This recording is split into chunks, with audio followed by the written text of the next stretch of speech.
Hello, happiness seekers. I'm a work psychologist, Klaudia, and I'm on the journey to really test drive and explore the best happiness hacks from leading experts around the globe and share with you what I've learned.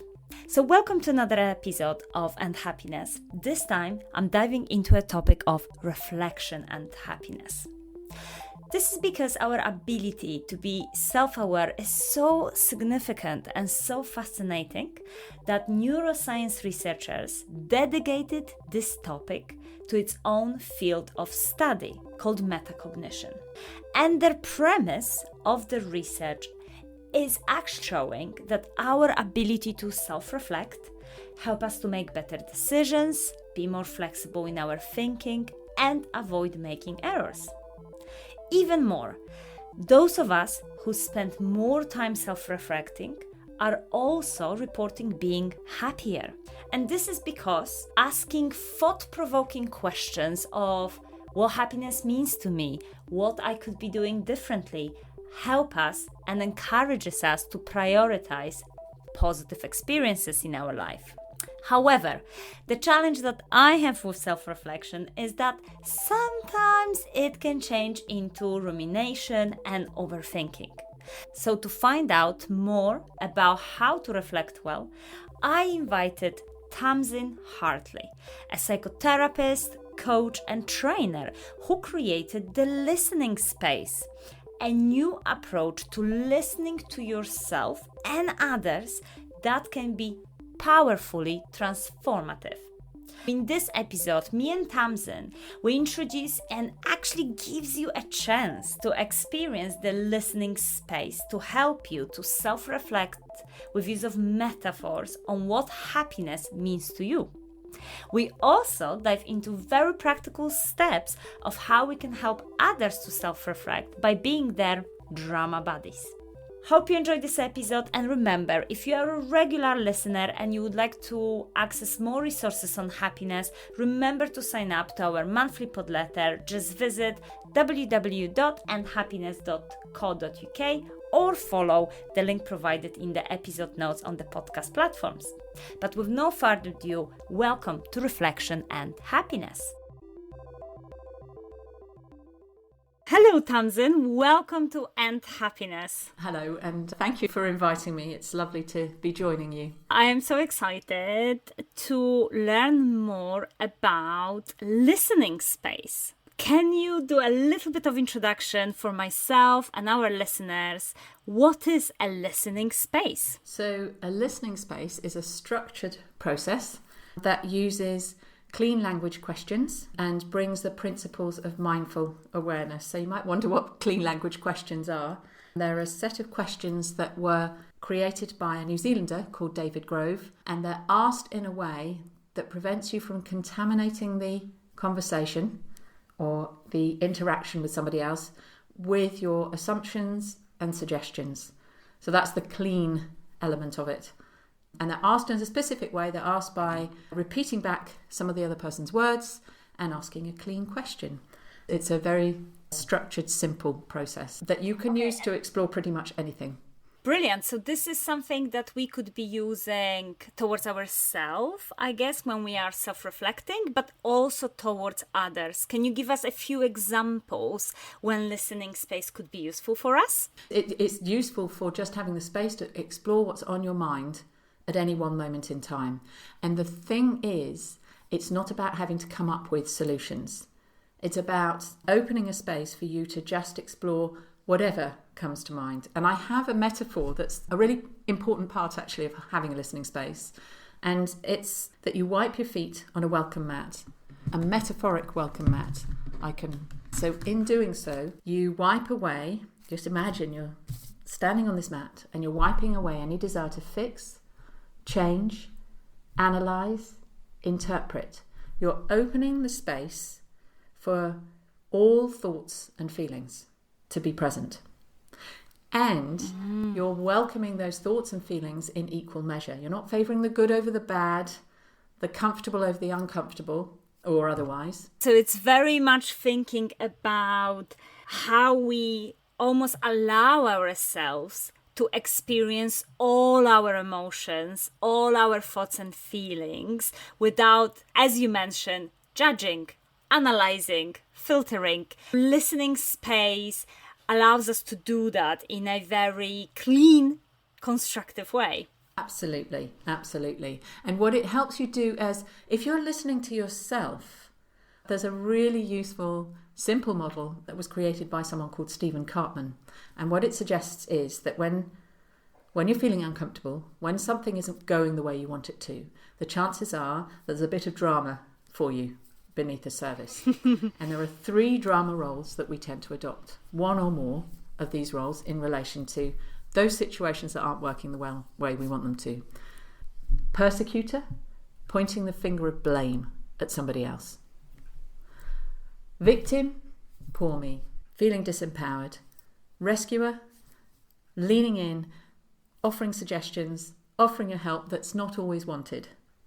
So victim, persecutor, rescuer. If you're listening to yourself, so often we actually become persecutor of ourselves. We feel we shouldn't be thinking the thoughts we think, feeling the feelings we feel. So it's very easy to give yourself a hard time for the experience that you might be having if you're experiencing difficulty. If we're listening to somebody else, it's very easy to go into rescuer, because it can feel uncomfortable to be with someone while they're talking about difficulty. I really can relate to that. So, for instance, listening to ourselves, I definitely entered in the past into prosecutor role, as you're saying, and thinking, why am I feeling that way? Why am I upset? What's the big deal? And really judging the difficult emotions.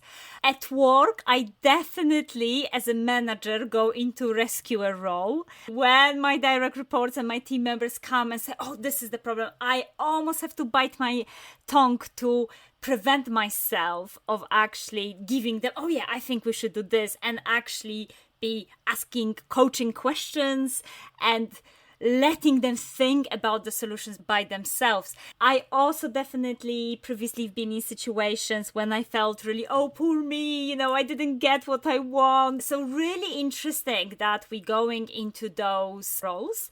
So listening space can help us to identify those. Once we identified those, what's next?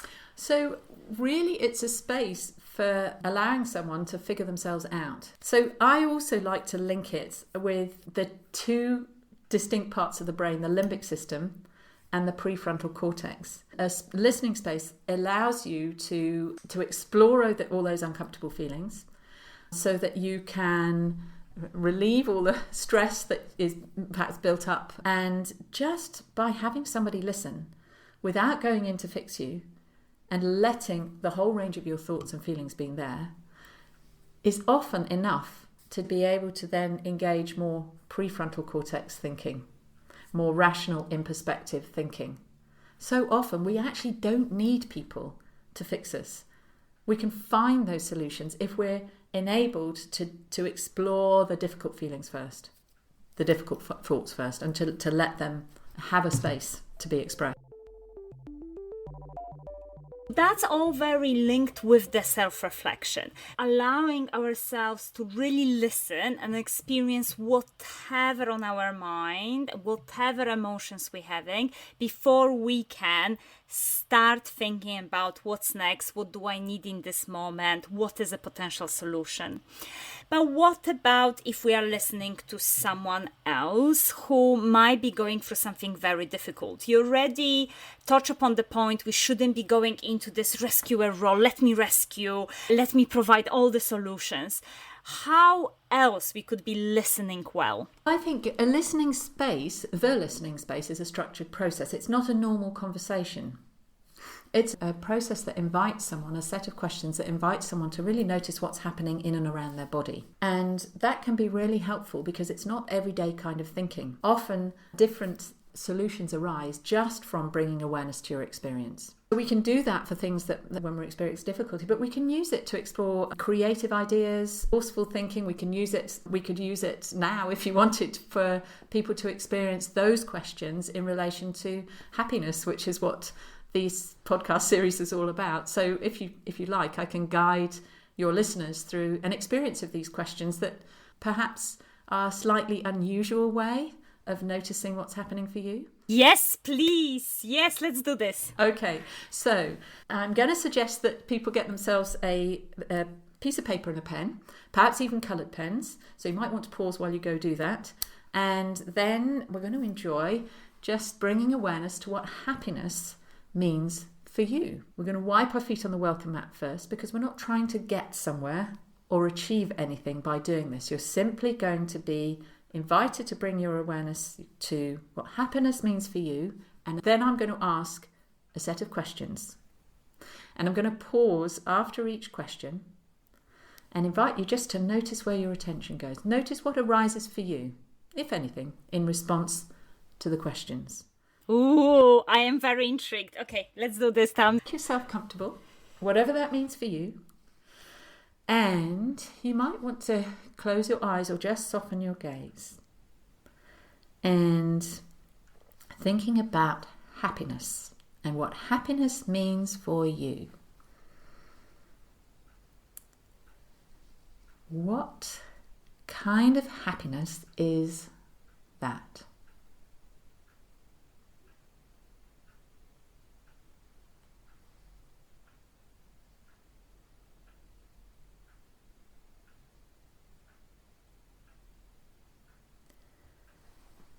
And whereabouts is happiness for you?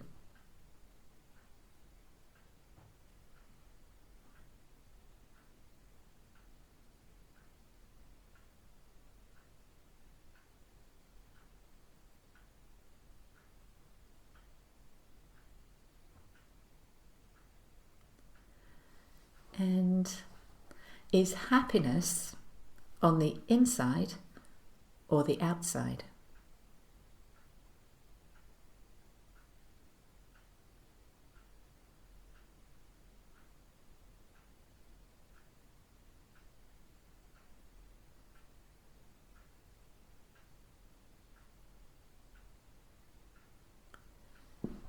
And does happiness have a size or a shape?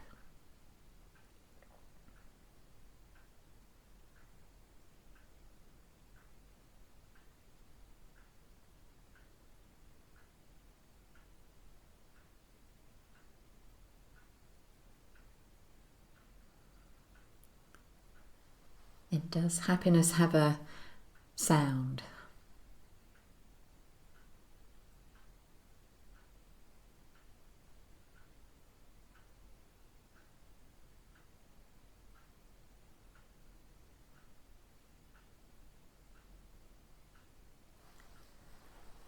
And is there anything else about happiness?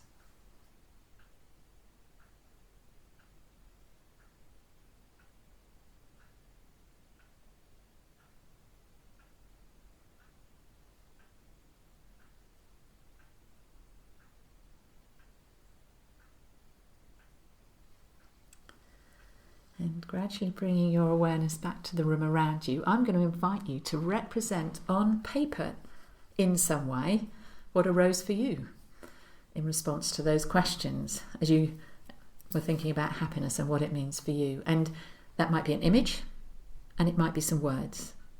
So I'm going to invite you to represent what arose for you on paper. And I'll give a pause for you to do so.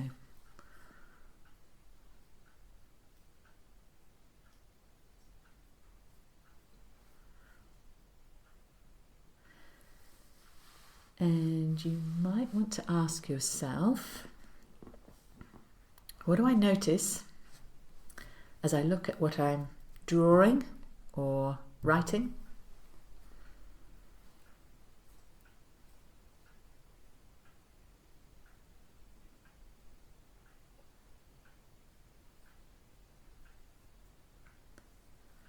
And is there anything else about what you notice as you look at what you've drawn or written?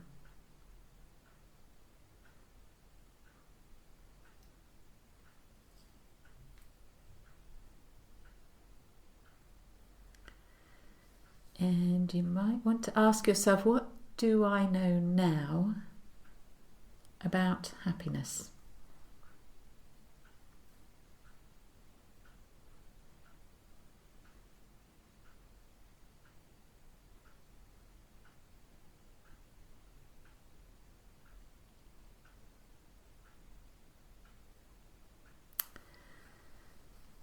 And what difference does knowing that make?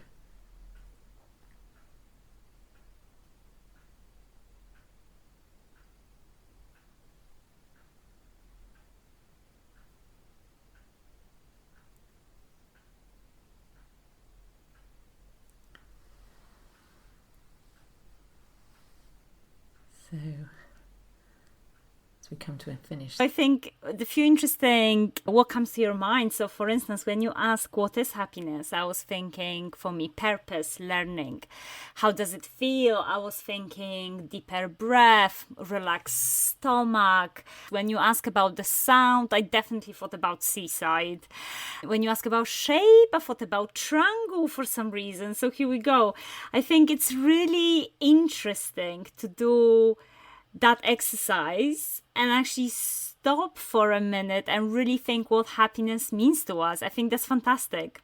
and it's really inviting you to notice in your body, not just the things that you do or you say, but actually what are you noticing in your body and whereabouts are you noticing that? Yeah, triangle and seaside. I need to explore that further. No, that's absolutely brilliant. Thank you. From your practice when it comes to the listening space, how that practice can actually enhance our overall well-being and happiness? There's something very settling about being listened to and exploring your experience in that way. And it tends to generate a very resourceful kind of thinking, a very creative kind of thinking. It can have a lasting impact. So it's a way of bringing mindful attention to your experience in any moment. And it might be a nice thing like happiness, but it might be a not so comfortable thing. And I can give you a story about that if you like. So I work as a coach, and one of my clients talked about boil. She just, in a meeting, she felt like she would just boil and she'd lose her temper. And then she was like that for the rest of the day. She couldn't concentrate, she'd lose her focus, and it meant that she couldn't really perform well in these meetings. She couldn't advocate for the people that she was working with.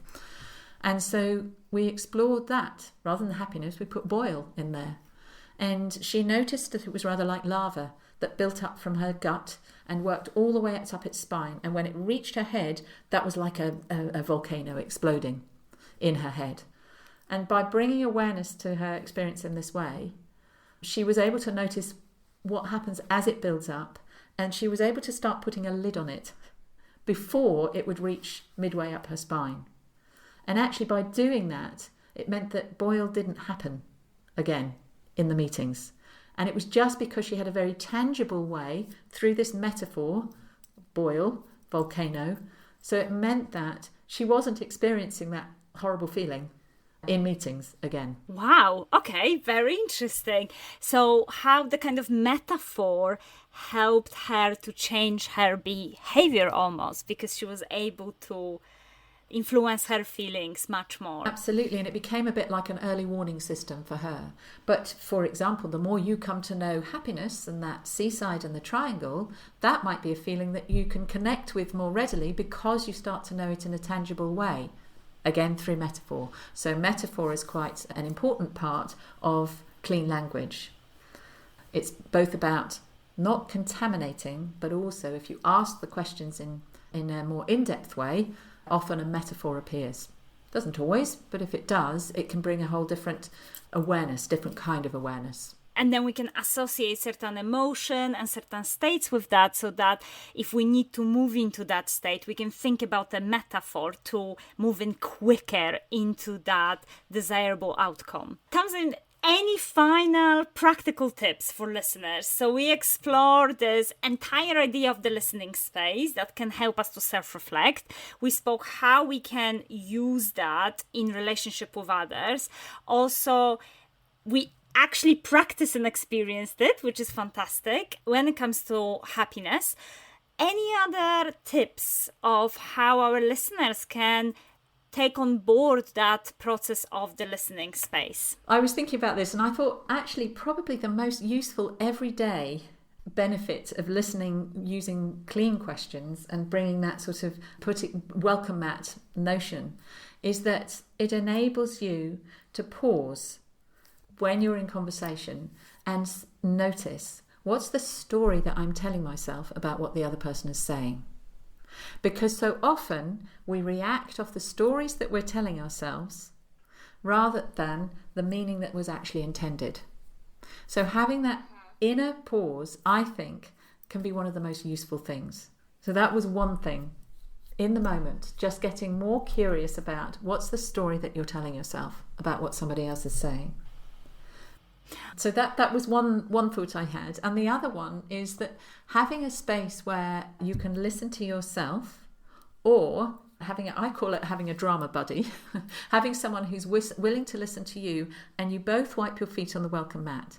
So the other person is going to allow you to be as irrational and out of perspective until you've discharged all those stress hormones and are ready to engage a bit more perspective in your own time. And it doesn't take long usually, but so often we go in and we make suggestions and people try and make things better for us. They speak into our lives, and actually if you have a space where that doesn't happen, it can be enough for you to gain your own perspective, or for that other person to find their own solutions to their situation. And then, as you said, move away from maybe those dramas role that we're adopting, move towards much more positive well-being and happiness, which is ultimately what we all want to do, even in the most challenging circumstances.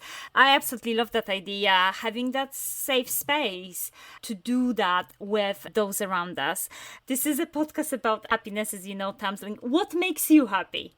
Well, I have to say, holding a listening space for people makes me happy because it's such a lovely way of connecting with people. It makes me happy to spend time with family and friends. And I also like being happy in my body, I realise. I like movement. I like walking. I like being out in nature.